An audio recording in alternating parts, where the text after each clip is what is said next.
All right, so got the arm cylinder put on the Komatsu PC-35. Just so happens, noticed that the bucket cylinder had a drip. So we'll be doing the bucket cylinder removal today. I got the two lines off already. One line here. One line here. That was a toughie, but it came off. Bucket cylinder has this big pin on the bottom. We'll take this pin out. This assembly is all together.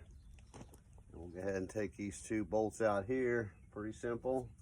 Push the pin out. Grab the cylinder. Take it to get the seal kit put in it.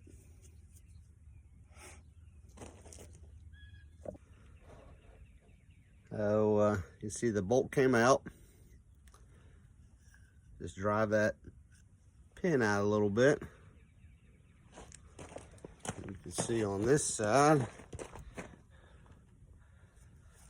it's coming out. And you can see the way they're set up there, that's got a lot of wear on the top. Bottom's flat. We'll just twist that around whenever we reinstall that. It'll take a little bit of play out of that arm right there. This pin here, you see it has the same set, a little bit of wear on the top, flat on the bottom. Same setup. Take that bolt out. Loosen the bolt anyway, and then you can drive the pin out, and we can take that whole assembly off and then reverse those around as well. We'll see how this goes. The two top bolts are out right here. That just locks in place on the pin that goes through there. Just knock it out. On the other side, pull it out. Cylinder will fall. Have somebody to catch it. Or if you're like me, knock it out and catch it all at the same time. Good luck, right? Just something else to take note of.